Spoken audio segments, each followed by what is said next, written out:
And welcome back to Dark Side of the Ring Unheard, the podcast from the hit Vice TV series Dark Side of the Ring that takes you into unused archival footage from Dark Side's hundreds of hours of interviews with many of pro wrestling's most beloved, its most feared, and its most memorable. I'm Jack Encarnacio. This is JP Sorrow from the Lapsed Fan Wrestling Podcast, proud to bring you Unheard, here with Dark Side's executive producer, co-creator, Evan Husney.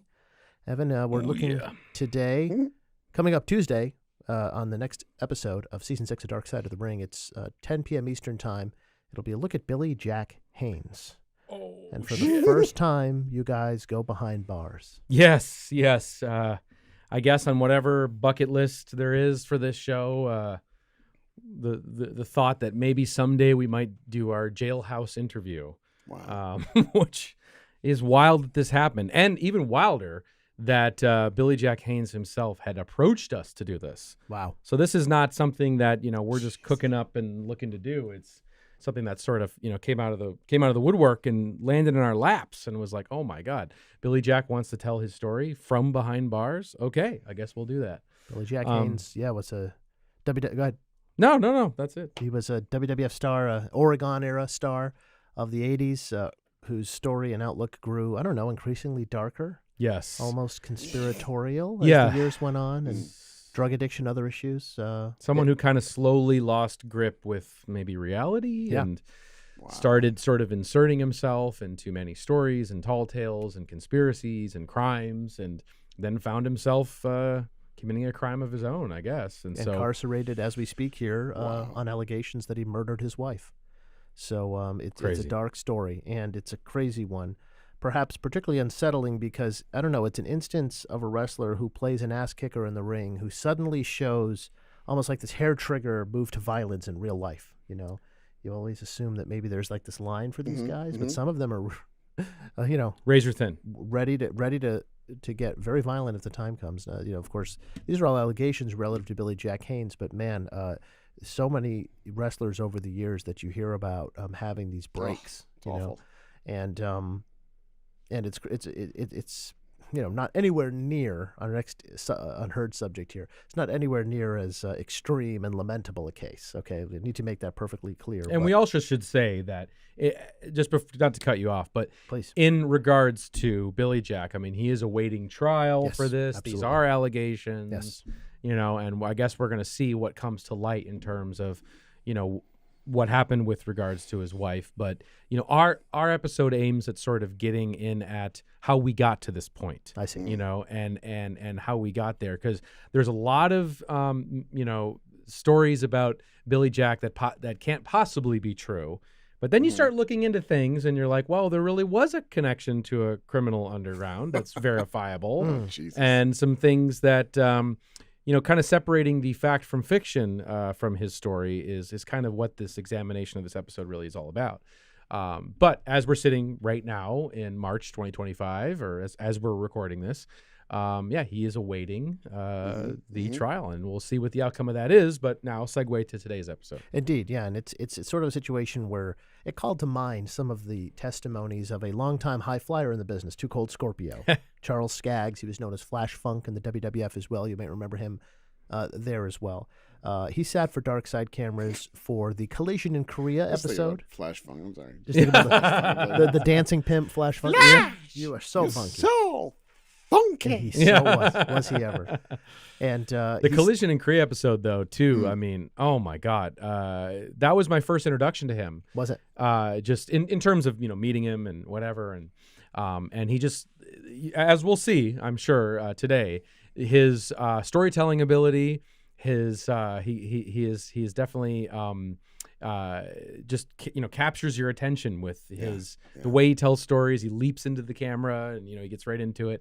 And he's very entertaining, and as you're going to see, and tell some wild shit on camera. Wild shit, and stories where he's not afraid to just snap on somebody. As he goes through life. And the Collision in Korea episode, of course, WCW's 1995 sojourn to North Korea, the only wrestling show there. And wild. He's got crazy stories about being Scorpio, even in a regime that could lock him away forever. Yeah, that's the whole thing with that episode. I think it's the most attended wrestling event of all time. took place in North Korea, and the wrestlers don't have much in the way of pre-existing knowledge of sort of, the relationship between North Korea and the rest of the world. And so they don't think they should change their behavior in one iota from what they're weird show, but they get themselves into a lot of trouble in terms of not, having any sort of self-awareness and how they should be behaving in a place like North Korea. Pro wrestlers unleashed, American pro wrestlers unleashed on North Korea. And it's a complicated circumstance, as we'll talk about for Cold Scorpio. He also sat for the season 5 episode of his former WCW tag team partner, Marcus Alexander Bagwell. Oh, yeah. As you heard on the Unheard episode on Buff Bagwell, they teamed together, and it was kind of like the first break Buff had in WCW being put together with Scorpio. But we'll get into it. They also had their share of showdowns, according to Scorpio, where it could have very quickly turned into some very serious violence. So we're going to start going back to the Collision in Korea episode. Anybody who saw that knows that part of the tour, he has an incredible fist fight with Hawk from the Legion of Doom Road Warriors on the bus. Basically fucks him up, Well, I want to take this opportunity now Yes, that please. we're, here doing this is like, there is 2 different sides to this story. Yes. As you'll see in the episode, I think, Scorpio's taking all the liberties to make it seem as crazy and as wild and as nuts as it was. But, Scott Norton, who at the time during his interview, I believe we did Scott's interview first, so he couldn't really respond to Scorpio's telling of the story.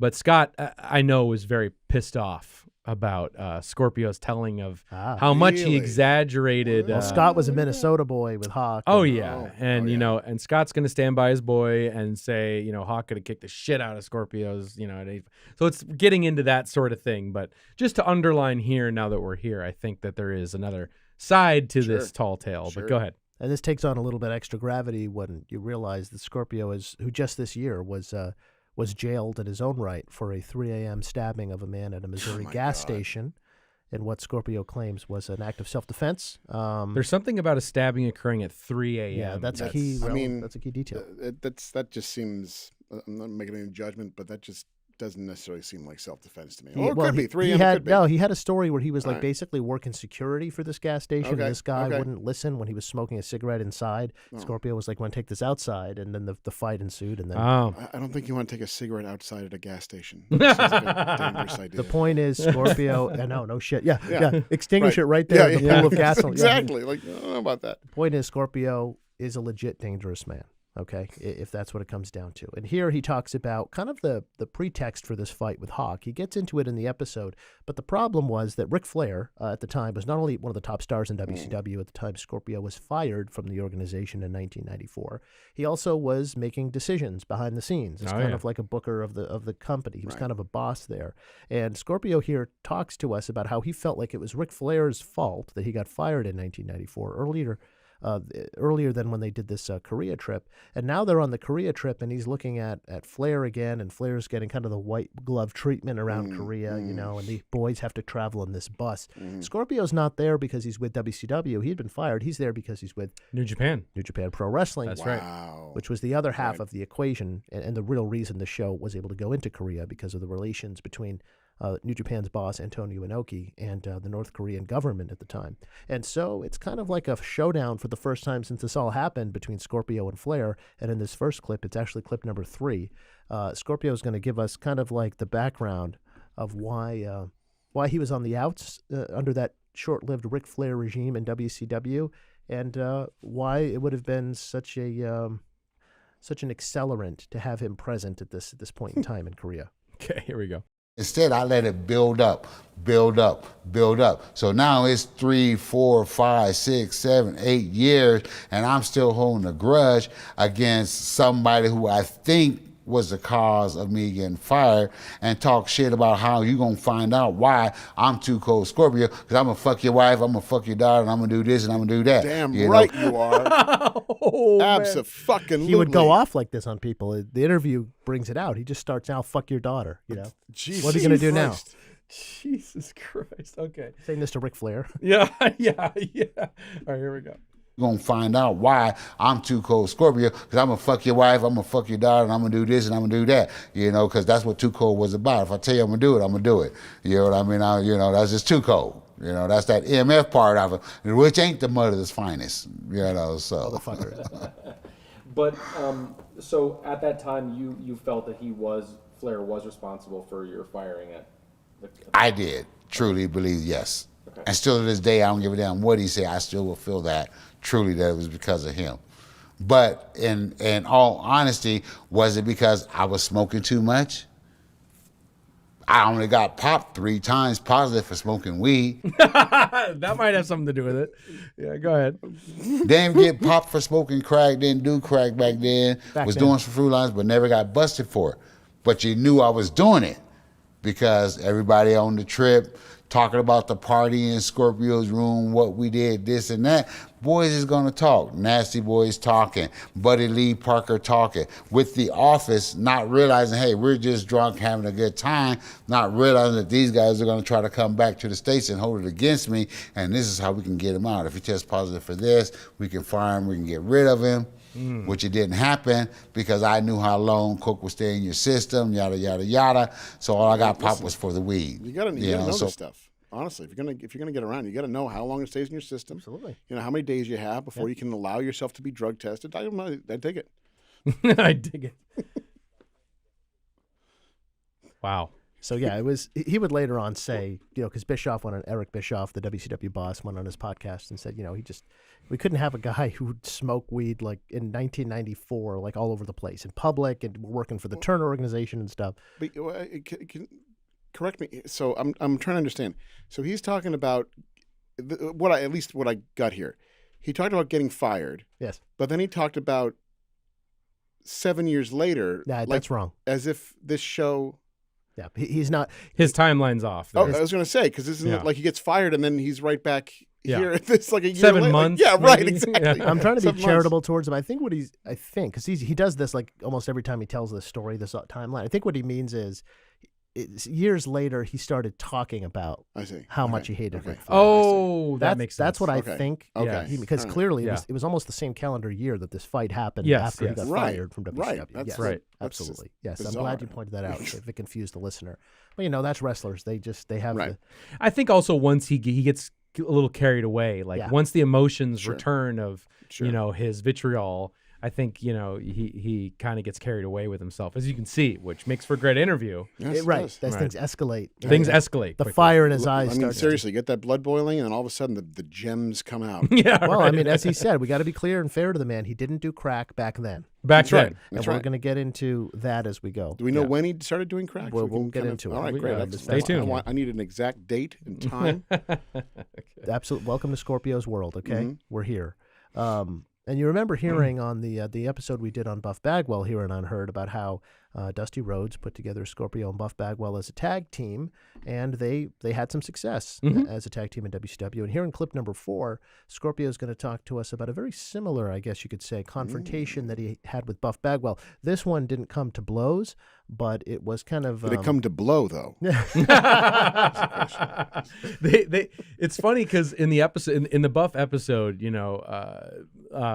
Scorpio definitely is. He gets some shots in, because he's like talking about, I don't know how that guy could have been, like a male stripper or a gigolo with a dick that small, whatever. And it's crazy the stuff that he was dropping in this interview. Yeah. But anyway, there's a little bit going on there. So they were boarding a plane, Scorpio and Bagwell in this story, and Marcus Bagwell comes on board the plane with his wife. They're coming back on a trip from Germany, I think it is, and just the way, according to Scorpio, that Marcus Bagwell asked him to move out of his seat to make way for Buff's wife just rubbed him the wrong way, and you can imagine where it goes from there. Boy. Let's hit it. And so that night, we getting ready to leave, get ready to get on a plane, fly back to the States, and I could have swore to God, Marcus came up and told me to move. You can go over and sit in my wife's seat, and so me and my wife could sit together and stuff like that. And I thought that he said something like, you can move and go and sit. And I thought he lost his fucking mind. I jumped up, got in his face, started talking shit to him. Like, hey, fuck you, motherfucker. I don't know who the fuck you talking to and shit. You know what I'm saying? Tell me to move and shit because your wife's here and shit. I was like, you can ask me politely to move. You know, and I remember me yelling on the airplane and stewards and them, shh, come knocking. I was like, nah, fuck that shit. You know what I'm saying? I'll fuck him up and shit. I remember reaching over his shoulder. He swore to God I didn't do it. I remember his wife standing behind him, me reaching over his shoulder to talk to his wife, tell, you know, I'm gonna show you why they taught me too code. I'm gonna fuck your wife. I remember telling him that to Yes. this day and shit. You know what I'm This saying? is totally valid. Oh, He has absolutely every right to say it. Jesus Christ. But he swore up and down, I didn't do that shit. Oh, I was high on crack. Well, at that given point in time, I wasn't hooked on crack and wasn't smoking crack. I was just smoking weed and being drunk as fuck. You know what I'm saying? He was saying that he threatened to tell my wife that I was fucking around in Germany with somebody else. So that was really got me kind of more heated, you know, per se. You gonna talk shit about that after you do all this shit just because you brought your wife over here and you didn't give her no good dick like I gave my friend. So you're gonna tell that I'm cheating on my wife because you can't give good dick to your wife. That's what he's Hey, saying. what's the problem? I'm still waiting for a reason for a fight. He's just stating facts, you know. Oh, Things that my happen, you just, God. you're not giving your wife good dick. She's gonna get dick from somebody else. Jesus. Hard. Oh my God. All right, let's see how this. My man. Let's see how he gets out of this one. That's what, you know, the stuff that was coming out of my mouth, you know. He made, I remember, I was going to whoop his ass. I was like, fuck that shit. And I was mad. Mad for days. You know what I'm saying? So had you guys got in a fight that day, who would have won that fight? Stu. Probably me. Didn't see that one coming. I didn't either. I thought he was going, oh, me for shit. sure. Yeah. Yeah. Think about it for a minute. I appreciate that kind of that's some He gave you know, humility there. There's some I'm a humility, fan yeah, of for that. sure, for sure. Because it wouldn't have been a regular fight. Because I ain't going to fight you regularly. You know what I mean? I'm kind of one of them guys that, you know, I'm always going to have something. I'm always going to be strapped. You know what I mean? It might be a knife, and I... Here we go. Here we go. Look, you want to fuck around? Here we go. Right. Listen, he's too cold for a reason, right? Jesus Christ. He's got cold steel right next to his fucking hip. Or something else. Brother. All right, here we go. Gonna be strapped. You know what I mean? It might be a knife, an ice pick, you know what I'm saying? Might be my heat, you know what I'm saying? You just never know, but it's gonna never be a full fight. You know, I believe in bite your nose off, bite your ear off, you know what I'm saying? Rip body parts off if you can, you know that. You know, to me, that's a fight. You know, people don't fight nowadays. People just shoot nowadays. Nobody fights no more. So, you know what I mean? That's the scary thing about the world is half the folks don't know how to fight, and the ones who do fight don't want to fight no more. Sad state of affairs. Couldn't have said it better. Listen, I understand, man. If we just knew how to fight, the world would be a better place. It's just, so remarkable in light of the current, situation he finds himself in. I know. Always strapped. Always It doesn't having look that- too good. Yeah, but- this is apparently not somebody you want to escalate a situation with. But Yeah. how did Scorpio get here? How did he get, into flying the world as a professional wrestler and finding himself in brawls with the Legion of Doom on a bus? Well, he talks to us And about threatening to fuck other men's wives. Yeah, right. Yeah. it. More than one. Yes, right. Yeah. That apparently was his go-to thing when That's it. tensions reached a boiling point. So it all started in an apartment complex that he had moved into. Okay, this is clip one where he talks to us about how one day, he saw some guys messing around in the backyard as pro wrestlers and drinking game for when every time he mentions getting high enough Yeah. to notice something. Here's Scorpio talking about how he first discovered that maybe pro wrestling would be his thing. All right. Take it away, Scorp. Oh, I got my start in wrestling by a buddy of mine's. Michael Starr was his ring name, Jeff Gold. He was a manager of a complex that I had moved into, and he just happened to be backyard wrestling, doing some wrestling, told me he was a wrestler. I was like, man, you're a $185, soaking wet with a brick in your pocket. Come on, you ain't no wrestler. So, of course, one day I got drunk enough, high enough to go and watch him in the backyard, and I was like, wow, that's looked like real wrestling. It looked like a ring. I got up in there and started bouncing around. I had a little bit of skills in gymnastics and stuff like that, so I got in there and started bouncing around and turning through flips. So I was like, next thing you know, I was into the wrestling. He was quite a high flyer, JP, wasn't he? He absolutely was. He absolutely was. Definitely emphasis on high Yeah, absolutely. for sure. he was Also, great, looking a little though. bit like Shelley Duvall there.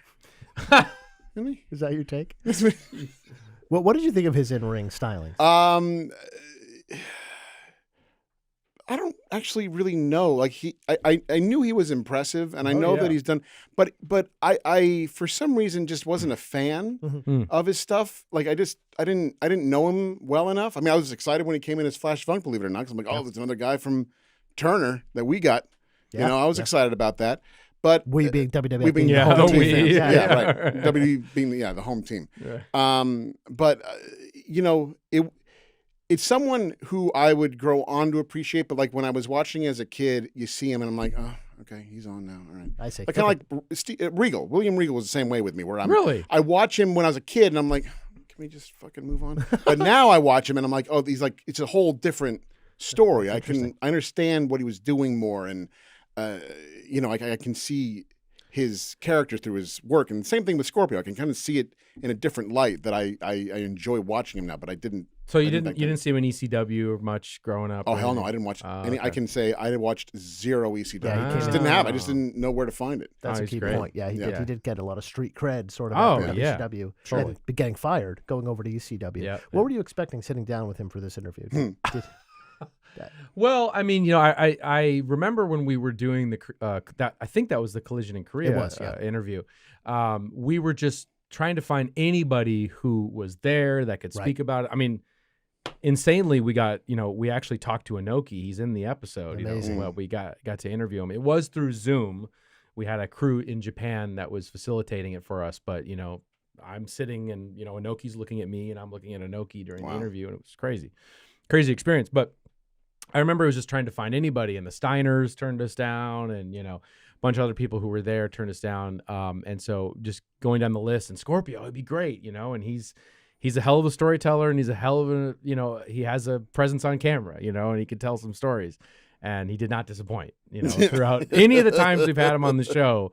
He winds up always kind of stealing the show with just some crazy ass lines that he, you know, drops in the shows.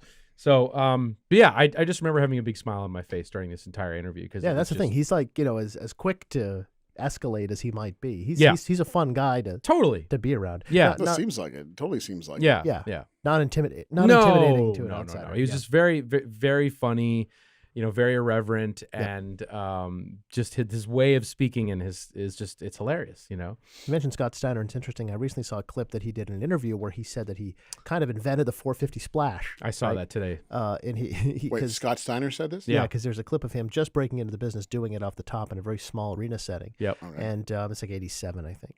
But that's not where Too Cold Scorpio told us he learned the 450 splash. And Scorpio was one of the first guys that I personally ever saw do it, and definitely one of the earliest guys to do it on a consistent basis. It's like a finishing move as opposed to like a one-off thing. And here in clip number 2, he talks about how, you know, those kind of like rough beginnings of like this backyard wrestling setup and getting around and bouncing around and trying to put his gymnastics to work, he developed like an entrance where he would flip into the ring. And that's where the 450 came from Scorpio. So here, when you think Scorpio, you think top rope aerial offense. Yes. Oh, yeah. Here's where the 450 splash came from. Actually, I had developed the 450 prior to me getting the opportunity to go to Japan. A friends of mine's, Bill and Kat, he was a biker guy, she was a biker chick, and she was a lady wrestler as well, Stray Cat. So we had got together, and he decided he was going to build a ring. We got tired of having to go all the way over to the gym and train when they want us to train and stuff like that. So we went to Los Alamos, you know, down south of Colorado, where his dad lived, and we collected all the metal and steel, and he went down there and welded, and we put a ring together, a 20 by 20 ring, steel cables, put the ropes on it, the whole 9 yards, made our own turnbuckles, loaded it up on a homemade trailer, brought it back to Denver, set it up in the yard, so we had the access to practice all the time. So we out there smoking, decided we're gonna go out and practice, so we bring out the big dummy, and I was like, man, I'm gonna work on this new move, do something off the top. And my interest was I would run down and jump on the top of the ring, climb up to the top rope, and cut a front flip, land on my feet, start dancing. That was my interest. So I was trying to practice my entrance and, you know, make sure I was nailing it every time.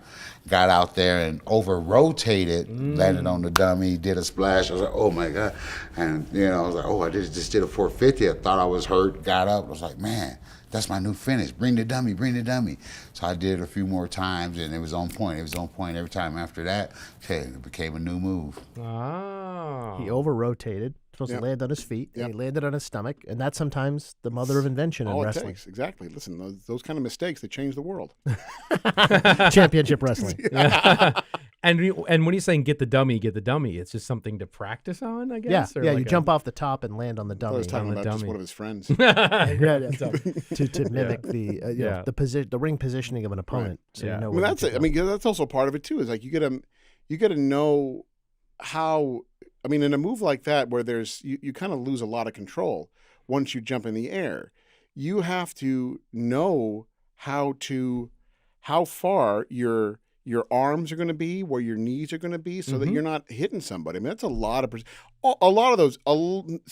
all of those aerial moves. I'll just put it right there. All of them require so much precision and understanding of just how your own strength, what you need to put into it. It's wild. It's wild. In the very few times that I've been And not hurt somebody. Yes. Yeah. Oh, of course. Yes. And One not thing when hurt somebody. it's a That's dummy, the key. yeah. Yeah, for sure. That's the key. No, Otherwise, you totally. are a dummy if you get hurt. Yeah, right. In the very few times I've been in a ring, I mean, Yeah. you know, we have the ring set up, you know, for the reenactments, and there's been other times where we've been close to one, and every time, or there's been a few times where I've just like climbed to the top turnbuckle, and just to see, you know, what that's like, and just it's so fucking crazy to imagine that people will jump off this thing, because you know, most marks, you know, fans don't know that fucking plywood base of the ring, I mean, that it just feels like landing on slats of wood. There's no It's give. Not, there's not no fun. It's not there's fun. no it's really, it's not what you imagine it is as a fan and what you've, you know, growing up. So, but just the fact of someone coming off the turnbuckle full force like that, I can't even imagine getting used to that. I mean, because you're putting Feels so high up. Yeah, because I mean, you kind of have to land. You know, I'm also thinking about like Savage's elbow as being one, because his was very different because he didn't have it up here; he had it low. Yeah. You know, and the idea that you also have to land, like your body has to land in a precise location so that you can not be dropping the thing. Like you have to also protect yourself and the other person. Totally. And it's really, I mean, it's wild. I mean, I only can tell you from even just dropping an elbow on the ground. Yeah, It's like you have to have I know. exact precision, and it's wild. And there's also this thing too, where not to, you know, bog down, but when you know, you are landing in a certain position, like landing slightly wrong almost sends this like reverberation through your body, like through your legs. Like if you land on your legs in a weird way, like it can fuck you up. And it's just, so anytime, like when I was standing on that top turnbuckle, it recontextualized every single top rope maneuver I had ever seen, because it's just the thought of jumping off that thing onto this insanely hard surface, or even on the outside too. It's just fucking, it's crazy. I mean, we did a whole, sorry to harp on this again, but like we did a whole thing on when I did the Renaissance Rumble the first time, we learned how to drop an elbow, just a standing elbow drop. Yeah. And it was like if you didn't land, like you need to protect yourself by kind of landing on your thigh and like you didn't want to land on your hip. No. But you want to land on your thigh. Yeah. So that not only are you protecting yourself, but you're also helping make the sound. Yeah. And you want to be like right next to the person's shoulder. Like it was. Yeah, it's very precise. It's what I mean. Yeah. It's crazy that the kind of precision they need to. And I ask you to consider it, climbing on the top rope, looking down, and being asked to do 450-degree spin and land. I won't do it. No. Can you imagine? Not at all. Yeah. Because again, like the moment you leave your feet, you're out of control. Yeah. You know, like to be able to know. I mean, I'm sure that there is you feel your body. You know what you need to be. If you're a gymnast, you get. But it's like to know, like okay, when I get to here, I got to make sure that I'm, you know, looking so I can get my arms down, my knees down, so that I'm not actually putting my chest on this person's chest and crushing them to death. And he would do a backflip into a leg drop. Scorpio did such amazing aerial crazy stuff. stuff. Yeah.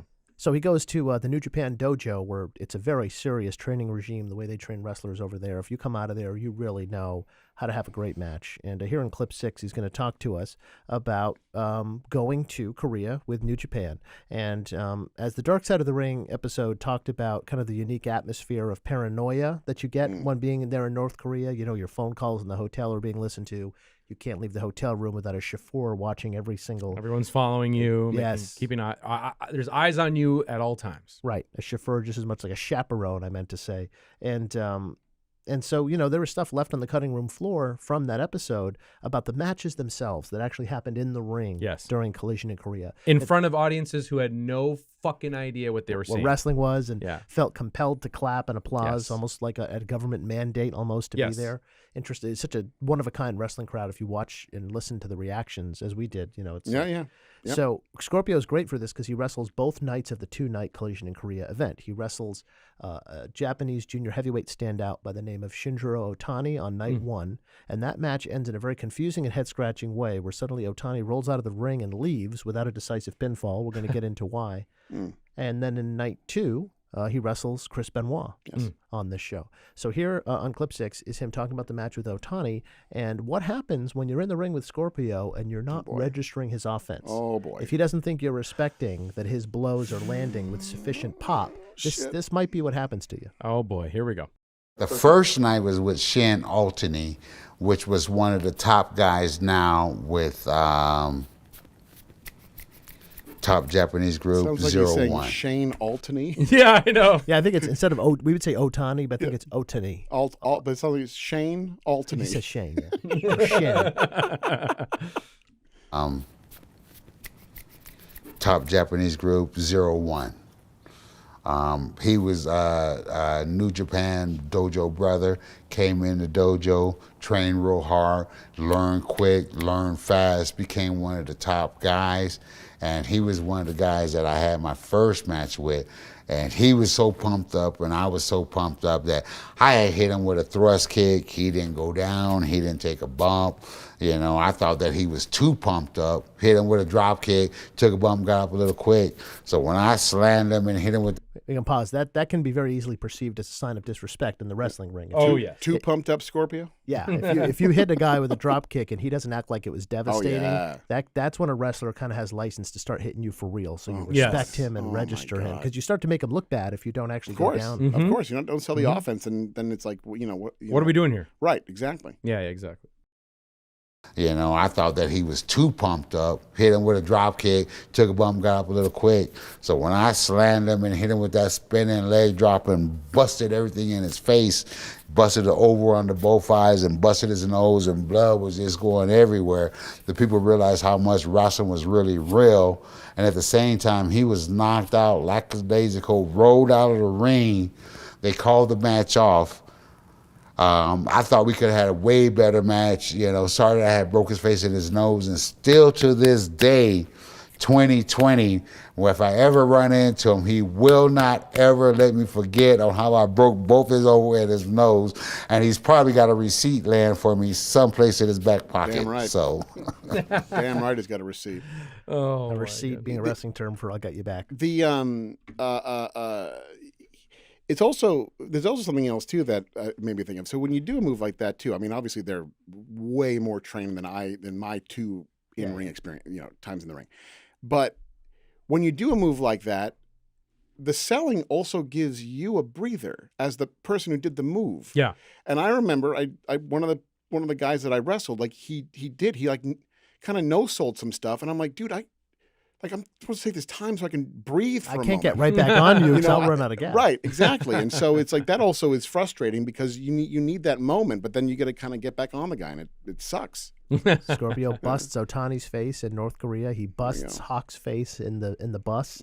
Just busting everybody up. Busting some wives, too. Yeah.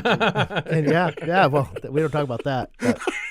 But so there's like this overhang of paranoia, and it carries into Scorpio's mentality too. When he gets in the ring, this is clip 5, night 2, against Chris Benoit, the infamous Chris Benoit.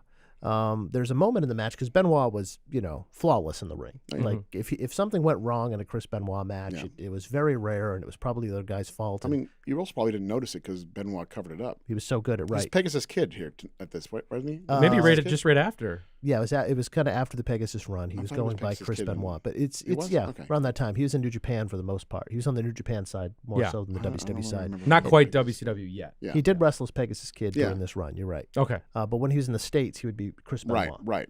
So he's wrestling Benoit, and Scorpio does one of his signature high flying flips. He does a moonsault backflip off the top rope to the arena floor, and wouldn't you know it, Chris Benoit kind of fails to catch him, which is a big no-no because you can get really, Oh, soaring yeah. to the sky. Totally fucked up. And just this gives you, I think, an insight into Scorpio. He almost can't believe that Benoit messed it up by mistake. He's thinking he did this because I fucked up his boy Hawk earlier on the tour. Is Hawk Chris Benoit? Yeah, Benoit was definitely want to be friends with everybody, which Oh, is yeah, so yeah. ironic considering how it ended for him. Yeah. But yes, so this is a glimpse into like how quickly the paranoia can kick in for someone like Scorpio here in clip 5. It looks like it right here. Yeah, no shit, right? Oh shit. Okay, here we go. He has never dropped me in none of my matches, nowhere we work, no anything. And right away, my mind started going crazy. We have this match, I do this big spot, I'm not hurt, we get up, we go in, we finish the match, boom, Chris finished me off, 1, 2, 3. Match is great, but I'm having second thoughts. I'm going back to myself and I'm talking shit to myself. And I'm wondering, why the hell did he drop me?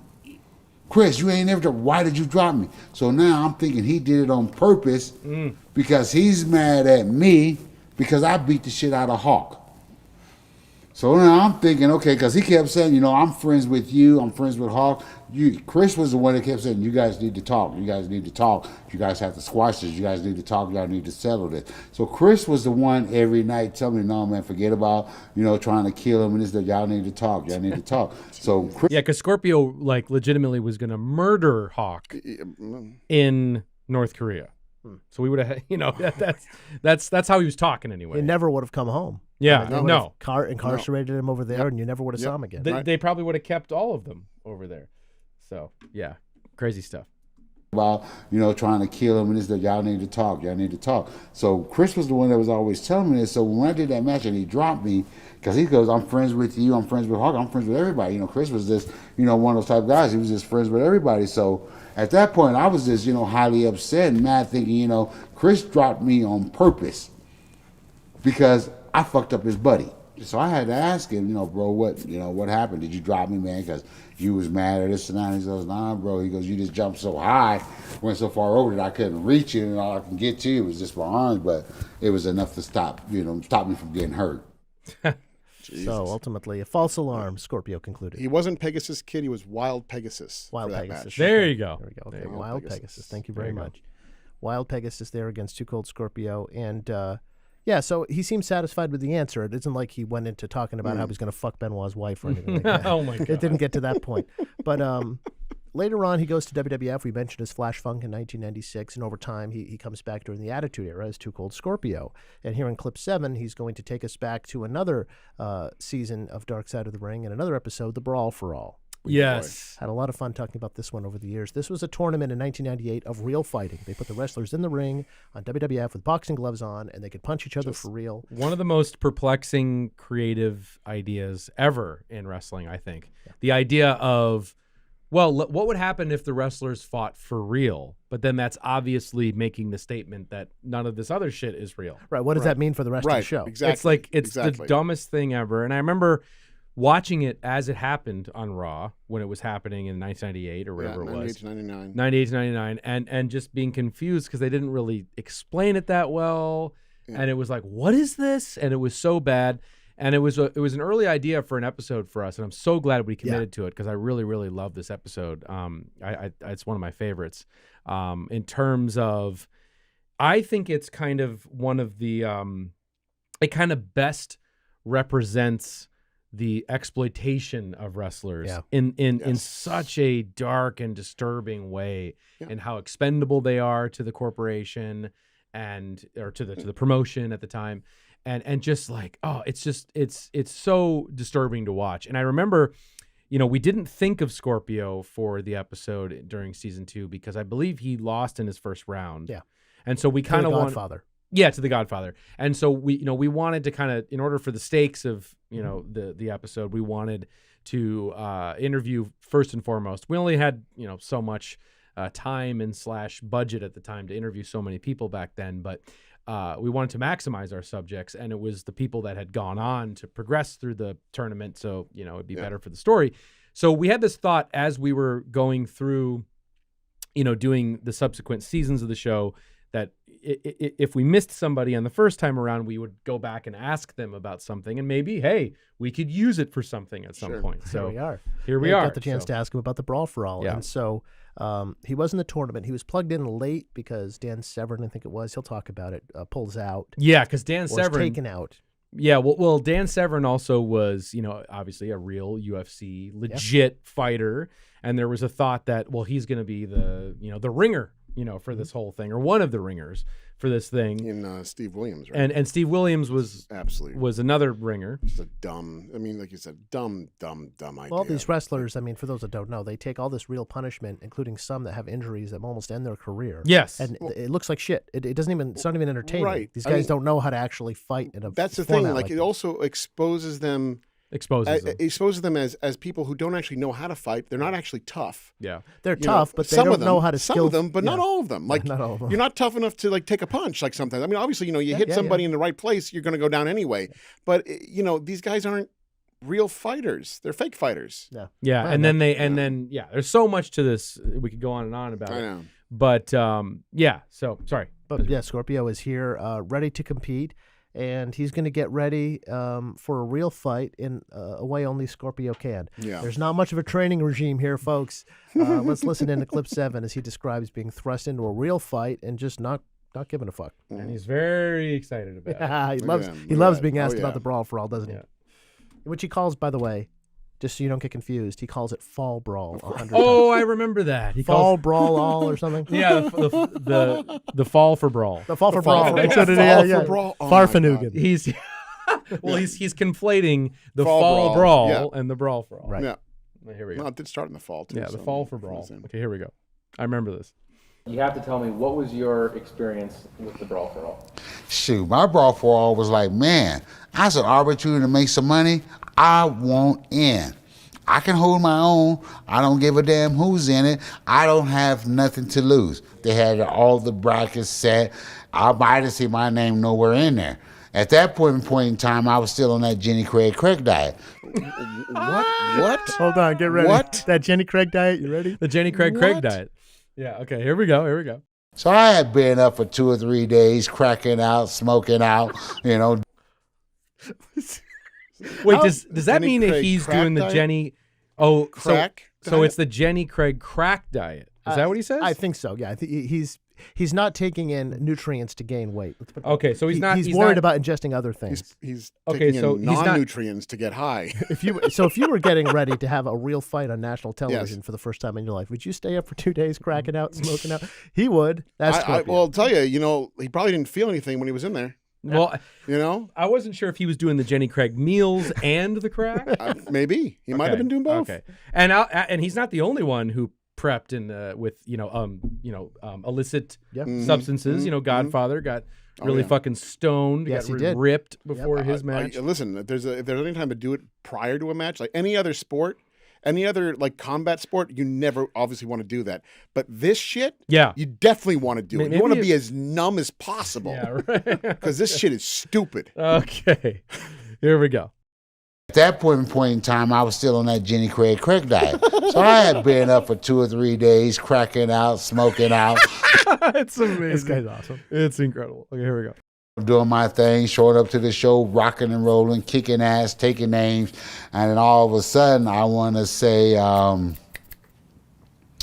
one of the top guys, shoot wrestlers, might have backed out. It wasn't Ken Shamrock, but Dan Severn. I want to say Dan Severn had backed out. After talking to Ron and a few other guys, like, man, why are you trying to go out there? You made a name for yourself already, and now you want to go out there and kill yourself in a fall for brawl that doesn't really mean shit. And if you're a badass and you already made a name for yourself, just think what would happen if you was to go out in a fall for brawl, Get your ass Twice, knocked that's out twice. as a top name on how that would make you look in the wrestling business. A lot of guys didn't think that far ahead. Nope. Before they got into it and realized after they got the shit knocked out of them and got knocked out that it made them look worse as being a tough guy and having a belt in the WWF, but then yet you got knocked out in the fall brawl, so maybe you ain't as tough as bad as you think you are. And I think, overall the fall brawl was about egos, trips, and what the office actually wanted to see on who really is the badass. You got all these people talking about they the badass, this, that. Let's really see. Vince is the type of guy that, he likes to see shit like that. You know what I mean? You want to be a badass, I like to see shit like that, but at the same time, don't really need it. So, but for me, I was just happy to be in it. Oh, okay. And so who was his first round opponent? Godfather. Oh, it was Godfather. And he loses. And he loses. Okay. But now imagine the brackets are what they are, right? There could have been a path for it to be, this is a legitimate shoot fight. We could have gotten Hawk and Scorpio. Yes. Wow. We could have. He So was in it. So what would That's wild. what would have happened? Yeah. And that's a huge wild segue thought. because backstage, this is as we hit clip 8 here. Okay. Backstage at WWF with the Brawl for All simmering, about to go down. I'm sorry. The what? The fall for Brawl. The fall for for Brawl. Brawl. Thank you. Fall for Okay, Brawl. good. The falafel brawl. Well, now we're talking. Ooh, yum. Now we're talking. With I'm on Tabbouleh. the street right now. His old nemesis, Hawk, is backstage. Okay. And Cold Scorpio is now in the same company as Hawk once again. And he's taping up. He's ready to go. Oh boy, here we go. And, we know Hawk's downfall was chronicled on season 2 of Yes, Dark Side of the yes. Ring and the Road Warriors episode. We did an episode on Animal last year on Unheard. That's right. And when Hawk piped up in the locker room to The Undertaker, of all people, about Scorpio revisiting old issues, it turns out Scorpio was ready to go all over again. Oh God, Scorp. Settle down. Okay, here we go. And then he gets back to WWF. I get up there, he's up there, and he goes to Taker. Hey, Taker, Scorpio could take a punch. I say, yo, Hawk, if everybody don't know about the ass whooping you took, they don't need to know about it now. You need to leave it alone before you get another ass whooping. And that's when Undertaker said, yo, man, just leave him alone, just leave him alone. He's on the path of self-destruction himself. Rest in peace. Shortly after that, man, he was gone. That's a little smile at the end. Shortly out. I mean, it was a couple of years, wasn't it? Couple Yeah, it years. was. Yeah. Yeah.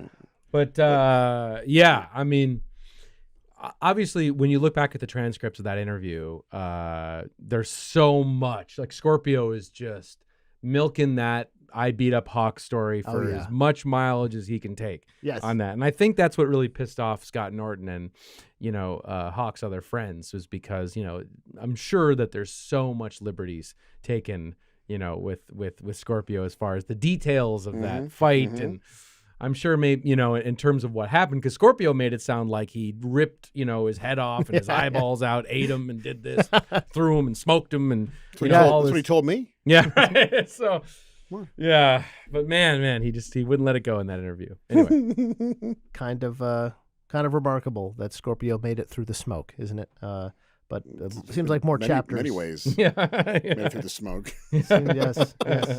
But it definitely seems like there's more chapters to be written here as it regards Definitely. Cold Scorpio. definitely. That's going to do it this week for us on Unheard. Remember, Dark Side of the Ring Season 6 resumes on Tuesday, 10 p.m. Eastern Time, Vice TV, with a look at the harrowing story of Billy Jack Haynes. And do join us next week on Unheard, because we're going to get to know a master of evil psychology in the wrestling business who was there for seminal moments du jour, Kevin Sullivan. Ooh, We'll see you next time yes. on Unheard. All right, see you later, everybody.